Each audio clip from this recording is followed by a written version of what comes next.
It's D-U-E-U tell. I see you by this point, you're reading my mind. It's time for football.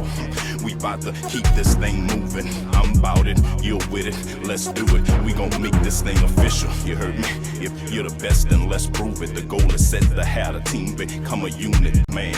We about to keep this thing moving. I'm about it, you're with it, let's do it. We gon' make this thing official, you heard me? If you're the best, then let's prove it. The goal is set to have a team become a unit, yeah. D-U-E-U. Welcome to Football Game Plan's NFL All-32 show. I am Emery Hunt, the czar of the playbook. We have a great show lined up for you guys tonight as we dive into week 4 on the NFL schedule. We'll be joined by some great guests in Chris James, Brandon Howard of The Athletic, and DraftKings Nation's Javon Alford will stop by as well to give us his thoughts on this upcoming week's action. But first, let's take a look at tonight's game as we preview the Cincinnati Bengals and the Jacksonville Jaguars. Firstly, let's take it easy on these young quarterbacks. Yes, they are struggling right now, but the raw talent is definitely there, and they will eventually turn things around. For rookie quarterback Trevor Lawrence, it's about minimizing the turnovers, and mistakes are okay, but mistakes that cost you to lose possessions and or go back the other way are the kind that are not okay. It's about finding ways to make him comfortable, if that's leaning more on James Robinson in the run game, or utilizing Lawrence's legs and mobility and athleticism in the run game, or quicker, easier throws. Whatever the case may be, the offense has to be able to play much better and sustain drives. On the other side of the field, the Bengals have been excellent so far to start the season. The Joe Burrow to Jamar Chase connection has been good, as you would expect it to be. Plus, they're getting everyone involved as well. And defensively, we've seen this young defense improve significantly over last season, in my opinion. So far this year, the Bengals are 6th in points allowed and have gotten to the quarterback 10 times. Linebacker Logan Wilson leads the team in interceptions with 3, and both Larry Ogunjobi and B.J. Hill have been stellar versus the run. Now, the Bengals are where the Jags should be in 2022. I know that doesn't help them tonight in this ball game. It's the little things if you're a Jaguars fan, but I do like the Bengals to get the win and push their record to 3-1 on the year.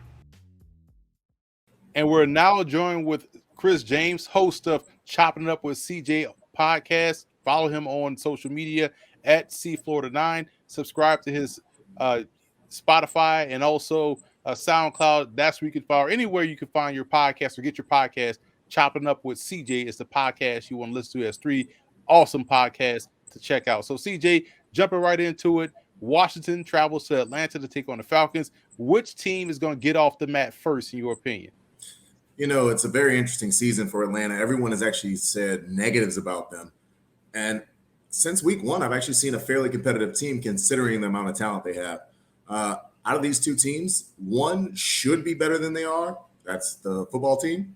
One is actually outplaying what they have, which is Atlanta. So I actually expect Atlanta to come through with a W in this game.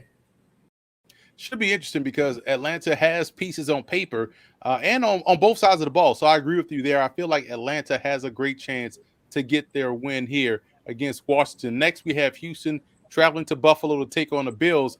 I mean, Houston defensively was ready to go against Carolina. Davis Mills' first start offense just wasn't where it needed to be. Do they have a shot against the Red Hot Bills?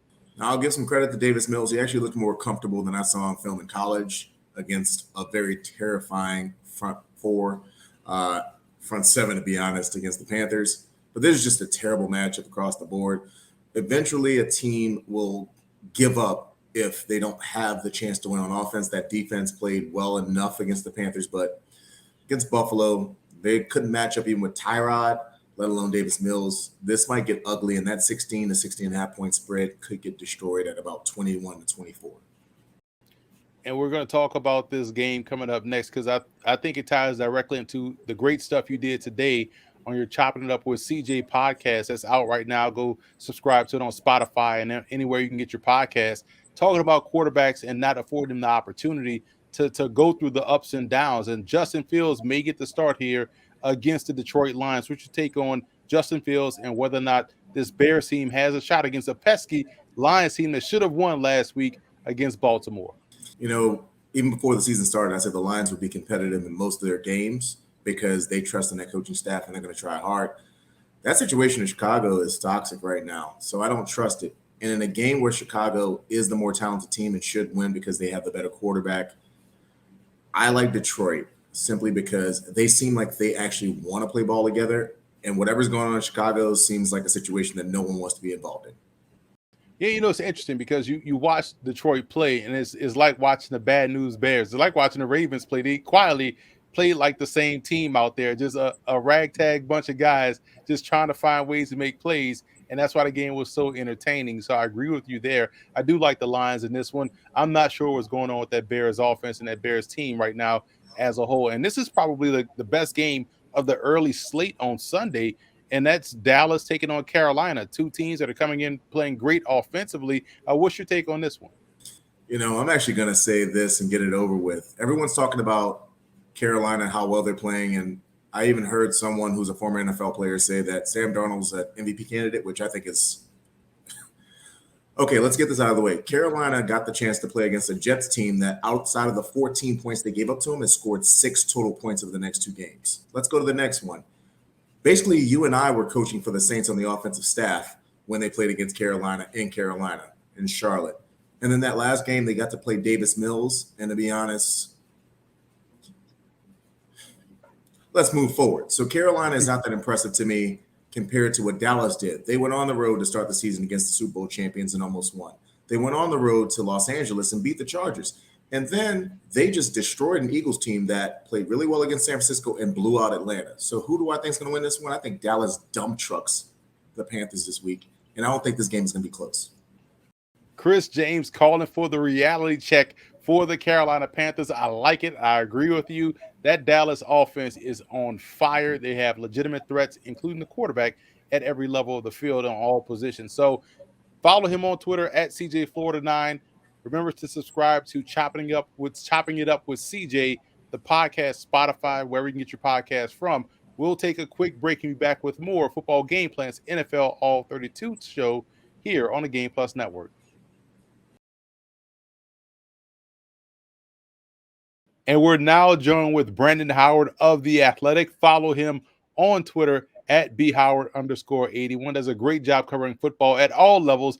Brandon was on the show last week. They loved you, Brandon, so we had to bring you back. So we're going to talk some NFL, today. And right now, I have to start with the Dolphins because you've done a great job covering the Dolphins over the years. They take on the Indianapolis Colts. Is this a must-win game for Miami or Indianapolis or both teams? I think it is for both teams, but I would say more so for Flores and company. Being from down here and I get to kind of take the temperature of everything that's going on in the area, folks are kind of starting to get anxious and they want to see, hey, some of the promise of, this whole trust the process type environment that has been, settling in over here in Miami for a little bit here over the past couple of years. And so we want to see some of the fruits of their labor and kind of the draft picks and all that. And things haven't really quite been panning out the way as they've expected. So I think it is, a must-win game for Flores and company. Yeah, how tough is that situation, that QB situation down there? You have Jacoby Brissett, then you also have an injured Tua Tagovailoa. What is the pulse of the position right now? I feel like, the fans cried for tank for Tua, right? And then they get Tua, and now they want Tua out of there. What's going on with that position? Yeah, so, for me, like we talked about a little bit last week, this is not an offense that can stay on the field because they have no consistency in runs, in their run game. So, I feel like that's kind of the missing piece there. And now I think people underestimate just how much that could help out a young quarterback if you have a solid run game to lean on. This is an offense that is reliant upon, lighter boxes so that they can move the football on the ground. So, if you're relying on the defense to show you that, and then you're not able to run the ball when you want to, that puts a lot of pressure then on your quarterback to win the game with his arm. And I feel like neither quarterback is there right now. So I think that's kind of the issue. And until that's remedied to a degree, I think you're going to kind of see the same issues persist. Let's talk about two quarterbacks that have the benefit of strong run games in this Cleveland Minnesota matchup. Very underrated game, I believe, on the week 4 schedule. The Browns come in running the football with their dual-headed monster. We know Kirk Cousins is playing some good football right now, but they also are getting good production from their run game. What's your take on this matchup? Yeah, I think it's going to be very, very interesting. But as far as the defense is concerned for the Cleveland Browns, this is a defense that's really getting a lot of pressure to the quarterback. And, you look at the way Kirk Cousins has performed over the years once that pressure kind of starts to heat up a little bit. And I feel like that could kind of be an issue there in this particular matchup. And then you got, as you mentioned, the Browns running game that's really, really starting to see an uptick in their production. And you're looking at 2 running backs that could eclipse 1,000 yards this year. So I'm looking for Cleveland to come away with this one. Yeah, it should be a very good game, an underrated matchup, like I mentioned. And now we head down to New Orleans. The Saints return to the Superdome for the first time all season since Hurricane Ida, and they take on the New York Giants, who are just on the cusp of victories the last 2 weeks, but now they come in with an 0-3 record. What's your thoughts on how the Giants' offense has looked so far, let's say in the last 2 weeks?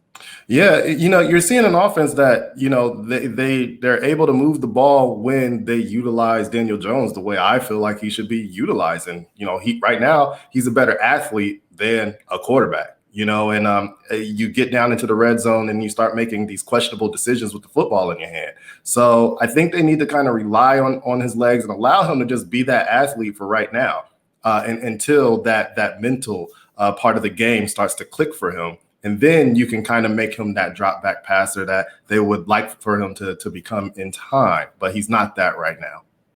That's a great point. And I think if they utilize him like you're talking about, it would be the best version of Daniel Jones. You notice when they utilize him like that, he doesn't really turn the ball over at a high clip.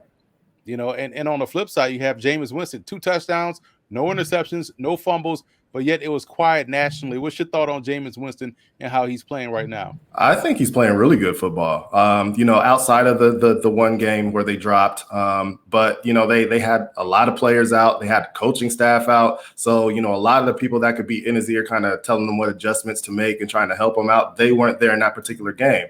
And people start talking about bad Jameis. This is the guy. This is who he is. But that's not who he is. I feel like he's come a long way since his time in Tampa, and I think that more so along the lines of what we saw from him in this past week, I think that's what you can expect to see from him moving forward here. So I think that people got to hold their horses and kind of give him the benefit of the doubt a little bit. And I think that a lot of things are going to come along for him. And he's going to have a pretty good season. Absolutely. And you look at this matchup between the Jets and Tennessee. Now, Tennessee may be without both Julio Jones and also A.J. Brown. Does that give the Jets a bit of a nod in this game? They say any given Sunday, anything can happen, but I don't count on that happening for the Jets. I mean, you're looking at a team, you got to score points to win, right? And the Jets have proven incapable of being able to really score points. So I really think that this is going to be one of those games where you don't need your best from the Tennessee Titans to win. They can rely on Derrick Henry and go get the win in this one pretty easily. Yeah, I think you're going to see 30 to 35 carries for Derrick Henry. This guy's leading the league in rushing. I wanted to get your take on this game, Kansas City and Philadelphia. We saw the Eagles drop one to the Cowboys on Monday Night Football, and you thought all was crashing down on Jalen Hurts. What's your thought on Jalen Hurts as he enters his 8th start in the NFL? I think we need to afford him a little bit of grace. And, just like we're extending to a lot of these other, rookie quarterbacks, he is essentially a rookie quarterback. That's what he is right now. He's got 7 whole games under his belt, as a starter. I really think, this is going to take some time. He's got talent. You saw him drive down the field, albeit in what they would call garbage time, right? But drove down the field, put some points on the board, and it was an impressive throw that he put into the end zone there. So I really think that we got to stop with this, he's not the guy, and you hiding behind he was a second rounder, so we still got to search for our quarterback. Stop hiding behind that excuse. Afford him the necessary time to develop, surround him with weapons, and then you could have your franchise quarterback there in Philadelphia. But you got to give it some time and extend some grace to the young quarterback.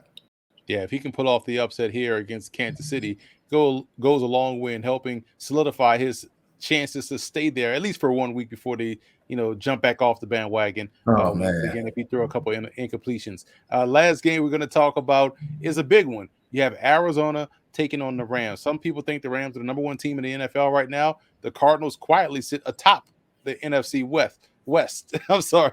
What do you Right. think about this team and this matchup right here in a way? I think it's an incredible matchup. I think this is going to be a good one. I think it's going to be pretty close, but I got the Rams pulling this one out just because I feel like they match up extremely well on the defensive side of the ball, right? There's really nothing I feel like that the Cardinals can do to kind of, get them out of position, or, there's no real tendency breakers that they can kind of pull out at this point in time and say, that I feel like would give them the edge. So, yeah, you got Kyler Murray. He's always that X factor back there running around, but I just don't see it happening for them. I really feel like the Rams match up too well, and their offense, even though they're missing, some pieces in the backfield, I think that they'll still come away with the win in this one. Be sure to follow him on Twitter at bhoward_81. Follow his work on The Athletic. Brandon, we appreciate you stopping by and taking time. We'll step aside and be back with more football game plans, NFL All-32.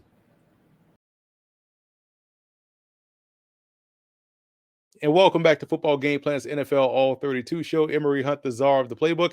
And now we're joined with Javon Alford of DraftKings Nation. Follow him on Twitter at Javon10. Does a great job writing for those guys.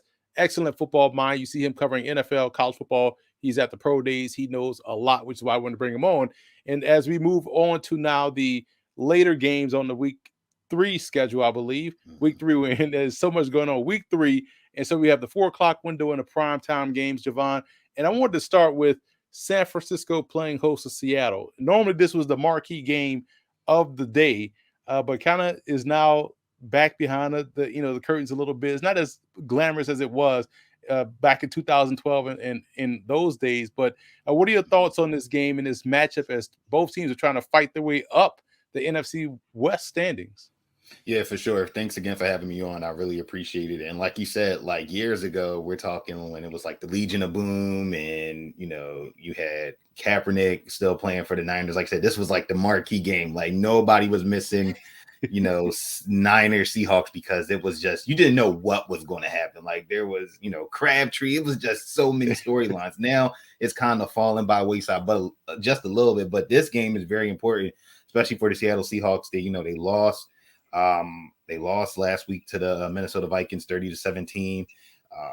And I think they lost the week before that, right, to the Tennessee Titans. So you're looking at a Seahawks team that's lost 2 games in a row. When have we heard that happen? So I think this is a must-win game for the Seahawks. And you're looking at a Niners team that, coming off a tough loss, to the Green Bay Packers. Don't know why they left Aaron Rodgers with that much time left on the clock on Sunday Night Football. So this is going to be a very interesting matchup. If you're Seattle, you don't want to be 1-3 heading into week 5. And if you're the Niners, you would love to be, 3-1 going into week 5. So I think this is a lot of great intriguing matchups and storylines in this one. Yeah, and it's going to be interesting to see if we see a lot of Trey Lance. We saw a little bit of him last week, saw a little bit of him in week 2 and week 1. And so now you're trying to see, okay, when is going to be the time to pull him? Because Garoppolo, quiet as kept, played a really good game last time out. You thought he got the game-winning touchdown drive, against Green Bay, but clearly that wasn't the case. But it's going to be fascinating to watch this, because I think this is one of those breaking point type games that we have on the schedule for both teams, because the Cardinals are good. We're now also seeing the Rams be competent, so it's going to be competitive to get to that top or even to that top 2 spot, because there's a lot going on. You talk about Green Bay and how they were able to get out ahead and get that win last week against San Francisco on the last second drive. Let's look at Green Bay again as they take on the Pittsburgh Steelers. And this is a team in Pittsburgh that is coming in, reeling, a lot of dysfunction on offense. They lost to the Bengals. The Bengals actually dominated in that ball game with the Pittsburgh Steelers defense and what it is right now. Do they have a chance against Green Bay and Aaron Rodgers in that offense? Man, they're going to have to get pressure. They're going to have to get pressure. You can't allow Aaron Rodgers just to sit back and just start dialing up and just throwing dots everywhere across the field, because he's going to do it. Devontae Adams is going to get his, right? But it's going to be, can you cover, Robert Tonyan? Can you make sure he's not a factor? He hasn't had that big game yet. So we could be on the lure of him having a big game. So you have that. You still got MVS. You still got, Najee Harris in the back. Not Najee Harris. Aaron Jones. I swear they both play the same way. Aaron Jones in the backfield for Green Bay. So there's a lot of things for this, Steelers defense. Like you said, that did not look good against a Bengals team that, they have weapons. They have Jamar Chase. They have, Joe Mixon. Tyler Boyd made his appearance for this season. There's no T. Higgins, but they were still able to put up a lot of points on that defense, and that's not good. And you're playing against a more high-powered offense, so definitely, they're in trouble. They're in trouble if they do not get this win, because we already see what the Steelers' offense is. It's really Najee Harris or bust right now. Yeah, he's done a great job on both ends, running the football, catching the football. I feel as though he's their number one receiver at this moment. Yeah. This is setting up to be one of those Mike Tomlin games where the Steelers come out of nowhere and play great football on both sides of the ball. So it's going to be fascinating. Again, his back end of the schedule has a lot of great games in it. One great game in particular is going to be fun to watch this one play out. It's Baltimore going up to Denver to take on the Broncos. You have America's most hated quarterback in Lamar Jackson going up against America's second most hated quarterback in Teddy Bridgewater. But all jokes aside, such a great quarterback matchup. Firstly, what's your thoughts on how Lamar Jackson has played so far this season? I mean, Lamar, he's kind of gotten off to a slow start, but you can't blame him. You almost have to blame play calling. You have to also talk about the fact that the Ravens offensive line has not been good at all. We saw a Raiders team in week 1 just get consistent pressure on that Ravens offensive line, and that kind of continued, into week 3. Week 2 and even to week 3, you're looking at a Lions defensive line that you didn't think on paper was going to get that pressure and really start attacking, and they were able to attack and was able to put a lot of pressure on that Ravens offense. So I think Lamar is doing the best job that he can. You look at last week's game, Greg Roman totally switched up the offensive game plan on all of us, going with a more aerial attack on that Lions secondary, which worked. Lamar still, completed 16 to 31 for 287 and a touchdown INT, but you would like to see them get the run game going more. You've talked about Tyson Williams a lot, in this, before the season, even during the season. I think he has to play a big factor in this game. But I think Lamar, he's doing his best as he can. He can't go out and catch passes, for Hollywood Brown, or as you call him, Vegas Brown. He can't make those catches for him. He can only do what the offense, within his power. If he's got to get out and escape out of the pocket, then he has to. Yeah, and on the other side, you have Teddy Bridgewater is playing probably perfect football when you look at the statistics and how he has this offense right on pace, doing exactly what it needs to do, and has these guys undefeated. What's your thoughts about Teddy Bridgewater's play so far this year?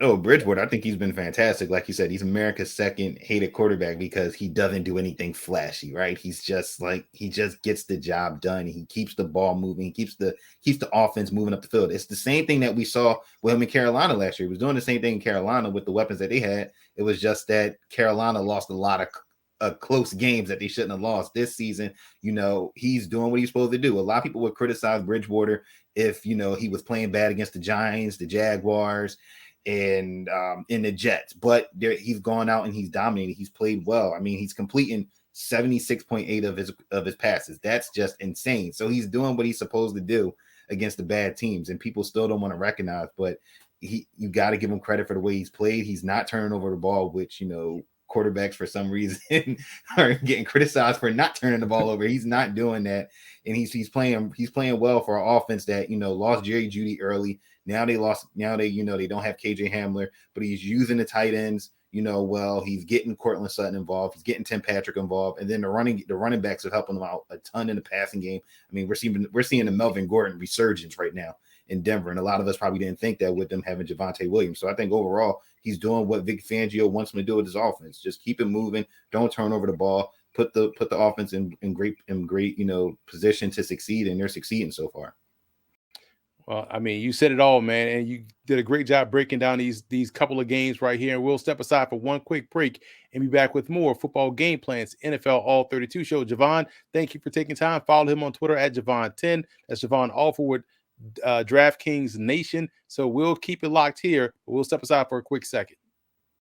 Be sure to order your copy of the Go-Go Offense by Coach Brennan Marion on footballgameplan.com/GoGoOffense. Coach Marion goes through the ins and outs of his explosive offense, one that's tearing up the college football field and putting a lot of points on the scoreboard. Again, you can order your copy at footballgameplan.com/GoGoOffense.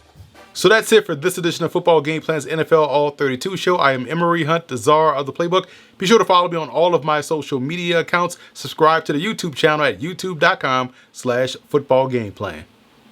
It's D-U-E-U till I see you. By this point you're reading my mind. It's time for football. We about to keep this thing moving. I'm about it, you're with it, let's do it. We gon' make this thing official, you heard me? If you're the best, then let's prove it. The goal is set to have a team become a unit, man. We about to keep this thing moving. I'm about it, you're with it, let's do it. We gon' make this thing official, you heard me? If you're the best, then let's prove it. The goal is set to have a team become a unit, yeah.